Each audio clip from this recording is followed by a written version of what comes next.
Hello నమస్తే, నేను Ashok. Welcome to ప్రజా చైతన్యం.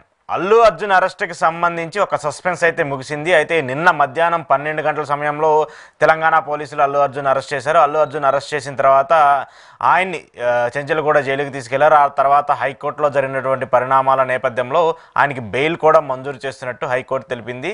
ఈ నేపథ్యంలో నిన్న సాయంత్రం అంతా కూడా అల్లు అర్జున్ జైల్లో గడిపారు. జైల్లో గడిపిన తర్వాత ఈరోజు ఉదయం ఆయన ఎట్టకేలకు బయటకు వచ్చారు. అయితే దీని అంతటి ప్రక్రియ వెనుక రాజకీయ కోణం ఉంది అంటూ కూడా కొంతమంది మాట్లాడుతూ వస్తున్నారు. కావాలని చెప్పేసి కుట్ర చేసి మరి అల్లు అర్జున్ అరెస్ట్ చేశారని చెప్పేసి మాట్లాడుతూ వస్తున్నారు. అంతేకాకుండా ఎక్కడా కూడా ఈ అరెస్ట్కి సంబంధించినటువంటి శాంటిటీ, ఈ అరెస్ట్కి సంబంధించినటువంటి కేసుకు సంబంధించి ఇష్యూ కావచ్చు, గతంలో ఇలాంటివి చాలా జరిగినప్పటికీ, గతంలో ఇలాంటివి చాలా పొలిటికల్ మీటింగ్స్లో లేదంటే సినిమా ఫంక్షన్స్కి సంబంధించిన ఇన్సిడెంట్లో కావచ్చు, అంతకుముందు వివిధ రాష్ట్రాలకు సంబంధించిన అంశాలు కావచ్చు, అలాగే హిందూ ధార్మికతకు సంబంధించి లేదంటే టెంపుల్స్కి సంబంధించిన అంశాలు కావచ్చు, ఇలా ఇన్ని జరిగినా కూడా ఎక్కడా కూడా చర్యలు తీసుకున్నటువంటి అంశాన్ని అల్లు అర్జున్కే ఎందుకు చర్యలు తీసుకుంటున్నారంటూ కూడా కొంతమంది ప్రధానంగా ప్రశ్నిస్తున్నటువంటి పాయింట్. ఎందుకు ఇప్పుడు అల్లు అర్జున్ని ఈ అంశంలోనే చర్యలు తీసుకుని ఆయన మీద కేసులు పెట్టారు? వాస్తవానికి ఆయన మీద కేసులు నమోదైనటువంటి వాస్తవం, ఆయనకి ప్రత్యాతాపం తెలిపారు. దానికి సంబంధించి ఆ కుటుంబానికి అండగా ఉంటానని చెప్పేసి ఆయన చెప్పుకుంటూ వచ్చారు. సో ఆయన సైడ్ నుంచి ప్రమేయం లేకుండా జరిగినటువంటి ఒక ఇన్సిడెంట్కి నేను క్షమాపణ చెప్తున్నానని చెప్పేసి ఆయన డైరెక్ట్గా చెప్తూ వచ్చినారు. కానీ ఎందుకు ఇలా ఇప్పుడు డైరెక్ట్గా అల్లు అర్జున్ అరెస్ట్ చేయాల్సినటువంటి ప్రక్రియ జరిగింది? ఎందుకు దీనికి సంబంధించి నిజంగానే లా అందరికి ఒకటేనా, రాజ్యాంగం అందరికి ఒకటేనా అని చెప్పేసి నిన్న రేవంత్ రెడ్డి గారు కూడా మాట్లాడిన పరిస్థితిని చూసాము. రాజ్యాంగబద్ధంగా ఏవైతే చర్యలు తీసుకోవాలో వాటిని మాత్రమే చర్యలు తీసుకున్నామని చెప్పేసి రేవంత్ రెడ్డి అల్లు అర్జున్కి సంబంధించిన అరెస్ట్ పైన కూడా ఆయన ఒక క్లారిటీ అయితే ఇస్తూ వచ్చారు. అయితే ఇక్కడ మనం ప్రధానంగా చూడాల్సిన ఇంకొక అంశం ఏంటంటే, ఏపీలో కావచ్చు, తెలంగాణలో కావచ్చు, లేదంటే మిగతా రాష్ట్రాల్లో కావచ్చు, ఇలాంటి ఇన్సిడెంట్లు చాలా చాలా జరిగాయి.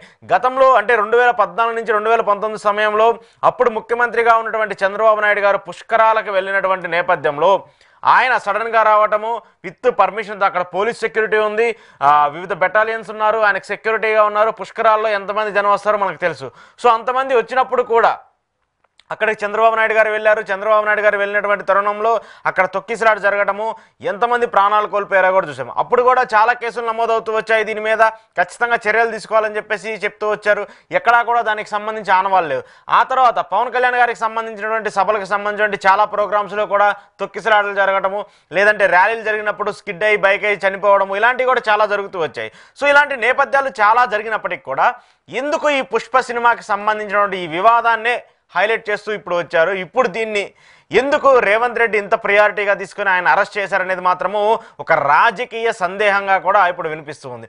ఎందుకు రాజకీయ సందేహంగా వినిపిస్తూ ఉందంటే, గతంలో అంటే ఎన్నికల దగ్గర నుంచి, ఏపీలో జరిగినటువంటి ఎన్నికల దగ్గర నుంచి నిన్న అల్లు అర్జున్ అరెస్ట్ వరకు ఈ అన్ని ఇన్సిడెంట్లు చూస్తుంటే కూడా అల్లు అర్జున్ వర్సెస్ పొలిటికల్ పార్టీస్గా మారినటువంటి ఒక ప్రక్రియ అయితే మనకు కనిపిస్తూ ఉంది. ఎందుకంటే అల్లు అర్జున్కి సంబంధించి ఏపీ రాజకీయాలకి ఆయన కొంత సన్నిహితంగా వస్తున్నారు. ఆయనకి సంబంధించిన మిత్రులు కావచ్చు, లేదంటే మెగా ఫ్యామిలీకి సంబంధించిన కుటుంబానికి సంబంధించిన అంశం కావచ్చు, వీటన్నిటికి సంబంధించి కూడా మనం రాజకీయ ప్రస్తావాన్ని చూస్తూ వచ్చాము. మొన్నటి రిలీజ్ అయినటువంటి పుష్ప సినిమాకి కూడా ఇది ఇంప్లిమెంట్ అవుతూ వచ్చింది. సో ఇప్పుడు అల్లు అర్జున్ అరెస్ట్కి, అల్లు అర్జున్ రిలీజ్కి సంబంధించి రాజకీయ వ్యూహం ఏముందా? రేవంత్ రెడ్డి చెప్పినట్టు చట్టం ఎవరికి చుట్టం కాదు, అందరికీ చట్టం సమానమే, పేదవాడి దగ్గర నుంచి డబ్బున్నవాడి వరకు, పేదవాడి దగ్గర నుంచి ధనవంతుడి వరకు ప్రతి ఒక్కరు చట్టానికి సమానమైనటువంటి రేవంత్ రెడ్డి వ్యాఖ్యలను ఎలా చూడాలి? ఈ అంశం మీద ఈరోజు ఇంటర్వ్యూలో మాట్లాడదాం. ఇంటర్వ్యూలో నాతో పాటు పార్టిసిపేట్ చేస్తున్నారు ఎనలిస్ట్ అండ్ కామన్ మ్యాన్ అనగానే రాంప్రసాద్ గారు. రాంప్రసాద్ గారు నమస్తే. నమస్తే అండి. సో ఇప్పుడు నేను మాట్లాడి మీరు విన్నారు. ఏంటి ఇది? చట్టం ఎవరికి చుట్టం కాదు, అందరికీ సమానమే, చట్టం ఎవరికైనా ఈక్వాలిటీ అని చెప్పేసి నిన్న రేవంత్ రెడ్డి గారు చెప్పారు. మీరు కూడా ఈ చట్టాల మీద చాలా పోరాటాలు చేస్తూ ఉన్నారు, రైతులకు సంబంధించిన అంశాల మీద చాలా పోరాటాలు చేస్తూ వచ్చారు. ఏం చెప్తారు దీనికి సంబంధించి? మీరు బూతులు మాట్లాడారనిపిస్తుంది అశోక్ గారు. బూతులు మాట్లాడానా? అవునా? చట్టం అందరికీ సమానం అనేది పెద్ద బూత్ అండి. ఆయన రాజకీయ నాయకుడు కాబట్టి, సీఎం హోదాలు ఉన్నారు కాబట్టి మన రేవంత్ రెడ్డి గారు మాట్లాడారు. కానీ చట్టం అందరికీ సమానం అనేది పెద్ద బూత్ అండి అది. ఓకే. అసలు దేశంలో ఎక్కడా తొక్కిసలాట జరగనట్టుగా ఇవాళ ఒక సంఘటన జరిగింది. ఇప్పుడు ఒక అమ్మాయి చనిపోయింది, నిజానికి బాధాకర విషయం. ఆ కుటుంబాన్ని నేను నా ప్రగాఢ సంతాపం తెలియపరుస్తున్నాను. ముందుగా దేశంలో ఎప్పుడు తొక్కిసలాట జరగనట్టుగా ఇదే ఫస్ట్ టైం జరిగింది అన్నట్టుగా కొత్త చట్టం ఏదో వచ్చేసేసి ఇమీడియట్ గా ఇంప్లిమెంట్ చేయాలి అన్నట్టుగా రాజకీయ కక్షతో చేశారు. చట్టం అందరికీ సమానం అయితే చంద్రబాబు నాయుడు గారి విషయంలో తొక్కిసలాట జరిగింది, పొలిటికల్ పార్టీలో తొక్కిసలాట జరిగింది, యూపీలో ఒక బాబా వచ్చినప్పుడు తొక్కిసలాట జరిగింది, 120 మంది దాకా చనిపోయారు. మరి అప్పుడు ఎప్పుడు ఈ అత్యుత్సాహం ఇప్పుడే ఎందుకు వచ్చింది? దీన్ని బట్టి ఏమవుతుందంటే ఇప్పటి వరకు కూడా వ్యవస్థలో కామన్ మ్యాన్ తో ఆడుకున్నాయి. ఒక సాధారణ మనిషిని ఏదైనా మర్డర్ జరిగింది అనుకోండి, ఎఫ్ఐఆర్ నోట్ చేసిన తర్వాత రిజిస్టర్ అయిన తర్వాత ఇమీడియట్ గా కోర్టులో హ్యాండ్ ఓవర్ చేయాలి కాబట్టి పోలీసులు ఎవరినే కామన్ మ్యాన్ తీసుకొచ్చి పెట్టేసేవాళ్ళు. తర్వాత అది ట్రయల్స్ నడిచిన తర్వాత వాడు చేసాడు లేని తర్వాత సంగతి, తర్వాత ఎఫ్ఐఆర్ అప్డేట్ అవుతూ ఉంటది, మళ్ళీ కోర్టు సబ్మిట్ చేస్తూ ఉంటారు. ఇవన్నీ చాలా ఉండేది వ్యవస్థలో, అట్లా కామన్ మ్యాన్ ఆడుకున్నాయి. ఇప్పుడు కొత్తగా ఏంటంటే వ్యవస్థ అనేది తలుచుకుంటే ఎవరినైనా సరే లోపలేస్తాం అనేది డైరెక్ట్ గా సిగ్నల్ ఇచ్చిందండి. తప్పలేదు అలా వేయటంలో. ఇప్పుడు వ్యవస్థ తలుచుకోవడం కాదు, వ్యవస్థ అంటే గవర్నమెంట్ తప్పు చేసిన వాళ్ళని ఖచ్చితంగా శిక్షించాలి. కానీ అది ఎంతవరకు, ఏ పరిధి మేరకు, ఎంతమందిని శిక్షిస్తున్నారు అనేది ఇది ఇక్కడ పాయింట్. అశోక్ గారు నేను అదే చెబుతున్నాను, వ్యవస్థ తలుచుకోవడానికి ఇక్కడ తప్పులు చేశారనేది కాదు, పలానా వ్యక్తి లోపల వేయాలంటే వేసేయడమే. అలా జరుగుతుందా? వ్యవస్థలో మొత్తం ఇప్పుడు ఏ అధికార పార్టీ అయితే ఉందో అధికార పార్టీ చేతిలోకి వెళ్ళిపోయినది, కేంద్ర ప్రభుత్వం కావచ్చు, రాష్ట్ర ప్రభుత్వం కావచ్చు. ఇప్పుడు కేజ్రీవాల్ గారిని అరెస్ట్ చేసినా, లేదంటే కవిత గారిని అరెస్ట్ చేసినా, జగన్మోహన్ రెడ్డి గారిని అరెస్ట్ చేసినా, చంద్రబాబు నాయుడు గారిని అరెస్ట్ చేసినా కూడా వాళ్ళు చేసిన నేరం ఏంటి, దానికి సంబంధించినటువంటి బెయిల్ ఇవ్వచ్చా లేదనేది కాకుండా వాళ్ళకి అనుకూలంగా ఉన్నప్పుడు, వాళ్ళు అనుకూలంగా పార్టీలు మారుకున్నప్పుడు మాత్రం బెయిల్ ఇస్తున్నారు తప్పించి ఇక్కడ వ్యవస్థలు ఎక్కడ పనిచేస్తున్నాయి. ఓకే, వాళ్ళు అనుకున్న వాళ్ళు లోపలేస్తున్నారు.